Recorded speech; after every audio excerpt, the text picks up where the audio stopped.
ہمارے ساتھ میں نے کہا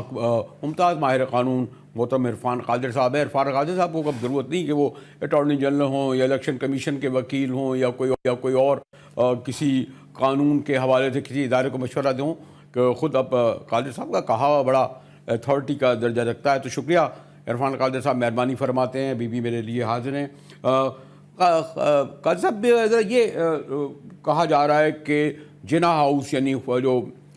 کور کمانڈر ہاؤس جسے کہتے ہیں اس پر حملہ عمران خان کے اوپر ہوا. پھر یہ بھی کہا جا رہا ہے کہ جو سویلین جگہوں پر یعنی توڑ پھوڑ ہوئی ہے وہاں تو انسداد دہشت گردی, لیکن جو فوجی تنصوبات ہیں وہاں پر فوجی عدالتوں میں مقدمہ چلے گا. یہ خود ایک اپنی جگہ سوال ہے کہ فوجی عدالتوں کا کیا آلریڈی جو پہلے کہتے ہیں کوئی آئین کی دفعہ بھی بتاتے ہیں, میں تو ایک طالب علم ہوں, آپ سمجھتے ہیں کہ فوجی عدالتوں کے تحت مقدمے چلنے چاہیے؟ بنیادی بات تو یہ, اور اس جو 9 مئی کو ہوا اس کے بعد چلیں گے؟ دیکھیں, کنٹونمنٹس میں جو بھی افینسز ہوتے ہیں ساری دنیا میں, جہاں پہ کہ فوج کی تنصیبات ہوں یا فوج کی انسٹالیشنز ہوں یا فوج کے علاقے ہوں, اور خاص طور پہ وہ ان کے گھر ہوں مکان ہوں, تو اس کے اندر آپ اگر گھس کے کچھ کرتے ہیں تو وہ کنٹونمنٹ ایریاز میں تو آرمی کا لا جو ہے نا وہ اپلائی کرتا ہے. آرمی کا جو ایکٹ ہے وہ سولینز کو بھی اپلائی کرتا ہے اس صورت میں جبکہ سولینز کو ایسا افینس کرتے ہیں جس سے کہ وہ اکساتے ہیں ان لوگوں کو جو کہ آرمی ایکٹ کے تابع ہیں, یا ترغیب دیتے ہیں ان لوگوں کو جو کہ آرمی ایکٹ کے تابع ہیں, اور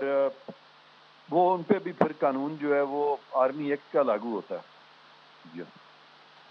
نہیں, یعنی میں کنٹونمنٹ تو خیر آپ کو علم ہے کہ اب اتنے وسیع ہو گئے ہیں, کوئٹہ کنٹونمنٹ آپ کا, لاہور, کراچی, وہ تو پورے آدش 20 شہر میں آ گئے ہیں. نہیں, وہ تو ایک پرٹیکولر جگہوں پر کہا جائے کہ یعنی کنٹونمنٹ ایریا میں نے کہا نا وہ تو اس میں سویلین بھی علاقہ آتا ہے. آپ کنٹونمنٹ کہہ رہے ہیں یا فوجی تنصیبات پہ ڈائریکٹ کہہ رہے ہیں اگر حملہ, اور وہ بھی کہہ رہے ہیں اگر خاصاب پر ہوا تو اس کا مطلب ان پہ فوجی عدالت میں مقدمہ چلے گا؟ دیکھیں, یہ جو کور کمانڈر کے گھر کے اندر کا انسیڈنٹ ہے یہ صرف کنٹونمنٹ کی بات نہیں ہے, یہ تو ایک گھر ہے جو کہ فوج کے کور کمانڈر جو ہیں وہ اس میں رہ رہے تھے, اس کے اندر گھس جانا ایک حاضر سروس فوجی کے گھر میں اس طرح سے, تو وہ تو پھر ان کو تو پروٹیکٹ کرے گی نا, آرمی ایکٹ کے ذریعے ان کو پروٹیکشن دی جائے گی نا جتنی بھی دی جائے گی. اور ان میں جو لوگ اس طرح انفلٹریٹ کریں گے فوجی تنصیبات میں یا ان کے گھروں میں یا ان کے اور جو فوجی جو مختلف بلڈنگز ہیں ان میں, تو وہ تو آرمی ایکٹ کا اطلاق بالکل ہوتا ہے اس میں تو کوئی شک ہی نہیں ہے نا, اس میں کوئی کنفیوژن نہیں ہے.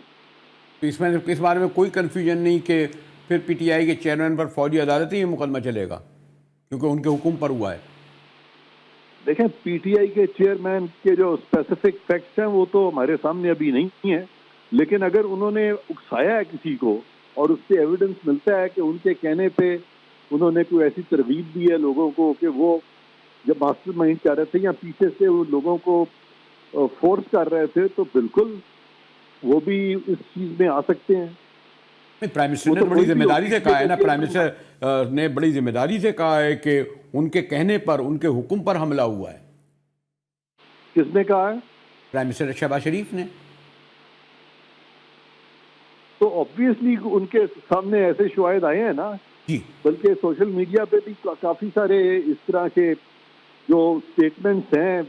خان صاحب کی وہ آ رہی ہیں, اور غالباً انہی سٹیٹمنٹس کی وجہ سے جہاں پہ کہ انہوں نے کچھ فوجی افسران, حاضر سروس افسران کے بارے میں بھی کچھ باتیں کی ہیں, تو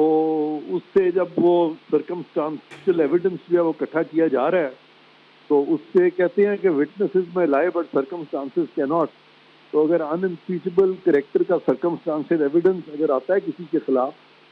تو پھر بالکل اس کو آرمی ایکٹ کے نیچے ٹرائی کیا جا سکتا ہے.